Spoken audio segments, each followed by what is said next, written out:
अस्सलाम वालेकुम एवरीवन, कैसे हैं आप सब। उम्मीद है आप सब ठीक होंगे, खैरियत से होंगे। आज मेरे किचन में करेले गोश्त की रेसिपी बन रही है, बहुत ही आसान है।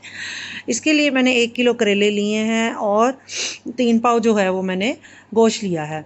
करेले जो है इनका छिलका उतार लिया, इनको राउंड शेप में काट लिया। आप जो भी शेप देना चाहें आप दे सकते हैं। इनको मैंने एक बाउल में डाल दिया है। एक बाउल में डालने के बाद में मैंने 2 चम्मच जो है नमक के ले लिए हैं, वो इस पे मैं अच्छे से लगा के थोड़ी देर के लिए रख दूँगी, क्योंकि करेलों में जो है वो कड़वापन होता है, तो नमक लगा के रखने से इनकी कड़वाहट जो है वो निकल जाती है। इनको मैं कुछ देर के लिए मैंने 15-20 मिनट के लिए छोड़ दिया था, तो इसने पानी छोड़ दिया था। अच्छा, मैंने करेलों का थोड़ा से छिलके भी इसमें डाले हैं, मुझे पसंद है, और थोड़े बीज भी मुझे पसंद है, आप लोगों की चॉइस है। इसको थोड़ी देर मैं रख दूँगी और फिर जैसे ही पानी ये छोड़ देगा, इसको 2-3 बार धो के इसको मैं एक कपड़े से निचोड़ लूँगी। दूसरी तरफ जो है मैंने प्याज ले लिए हैं, 2 अदद बड़े प्याज हैं, इनको रफली काट लिया है और हस्बे ज़रूरत मैंने ऑयल ले लिया है और इसमें ऑयल में मैं इनको हल्का सा सौते करूँगी। जैसे ही ये थोड़े से सॉफ्ट हो जाएंगे, इनकी रंगत चेंज हो जाएगी, तो मैं इसमें 1 चम्मच गार्लिक का और 1 चम्मच जिंजर, दोनों को मैंने पीसा हुआ है। 1 चम्मच जिंजर और 1 चम्मच गार्लिक का मैं इसमें डाल के हल्का सा उसको भी भून लूँगी प्याज में और ऑयल में। जैसे ही हमारा जो है लहसुन इसकी खुशबू आने लगे, तो मेरे पास जो है 3 से 4 अदद टमाटर हैं, ये बड़े वाले टमाटर थे, और 3 से 4 जो हैं हरी मिर्च हैं, वो मैंने अपने इस मसाले में डाल दिए हैं। ऑयल में थोड़ी देर इनको मैं पकाने के बाद में इसको जो है वो ढाँप दूँगी, ताकि इन पे जो छिलके हैं वो आसानी से उतर सकें। ये ऑप्शनल है, लेकिन मेरे बच्चे जो है ना वो छिलके निकालते रहते हैं, तो मैं मोस्टली ऐसे ही करती हूँ कि इनको बड़े बड़े टुकड़ों में काट के बाद में इनके छिलके जो हैं वो उतार लेती हूँ। अब जो है वो 1 खाने का चम्मच जो है वो मैंने नमक का ऐड किया है। ऑलरेडी हमें करेलों में भी नमक लगाया हुआ है। 1 चम्मच जो है वो मैंने रेड चिली ली है और 1/4 चम्मच जो है वो हल्दी का लिया है। नमक मिर्च जो है वो आप अपनी मर्ज़ी के मुताबिक कम या ज़्यादा कर सकते हैं।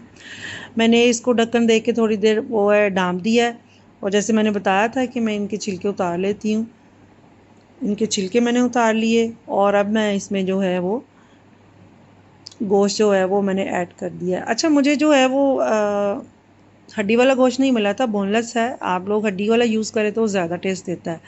1 चम्मच मैंने ज़ीरे का ऐड किया और 2 से 3 अदद जो है बड़ी इलायची मैंने इसमें ऐड की हैं। ये ऐड करने के बाद में मैं इसको थोड़ी देर के लिए भूना है और फिर 3 अदद मैंने पानी का जो है ना ग्लास डाले हैं और इसको पकाने के लिए रख छोड़ा है। मैंने इसको प्रेशर कुकर में बनाया था। आप चाहें तो प्रेशर कुकर या स्टीम में बनाना चाहें, जैसे आपकी मर्ज़ी है। दूसरी तरफ देखिए, करेलों को मैंने धो लिया है और इनका पानी जो है किसी मलमल के कपड़े में कपड़े के साथ में मैंने अच्छे से खुश्क कर लिया है। अब इनको मैं ऑयल में जो है वो फ्राई करूँगी। अब इनका कुरत्तन जो है वो बिल्कुल ख़त्म हो जाएगा, बिल्कुल भी कड़वापन नहीं था। देखिए इनकी रंगत भी चेंज हो गई है, बहुत ही ज़बरदस्त बने थे ये। और मैं तो ये जैसे करेले फ्राई होते हैं तो बड़े क्रिस्पी से हो जाते हैं, तो काफ़ी ऐसी खा जाती हैं। अभी उसी ऑयल में जो है मैंने 1 अदद बड़ा प्याज था, उसको हल्का सा प्याज को जो है वो सौते कर लूँगी। फ्राई में मैंने डाला है, लेकिन मैं इसको सिर्फ 1 से 2 मिनट बनाऊँगी कि ये सॉफ्ट हो जाए। ऐसे कच्चे मैं उसमें नहीं डालती हूँ। बाकी आप लोगों की ऑप्शन है। दूसरी तरफ मसाले में जो पानी था वो भी आप देख सकते हैं वो ड्राई हो रहा है। जैसे ये पानी ड्राई हो जाएगा तो मैं इसमें जो है जो करेले हैं और प्याज हैं वो डाल दूँगी। आप देख सकते हैं कि जो मेरा मसाला मैं भून रही थी इसने अच्छे से ऑयल छोड़ दिया है, मसाला अच्छे से भुन चुका है, गोश्त गल चुका है। अब जो है मेरा जो करेले और प्याज मैंने फ्राई करके रखे थे वो मैंने इसमें ऐड कर दिए हैं। हर घर में डिफरेंट शायद तरीका होता होगा, लेकिन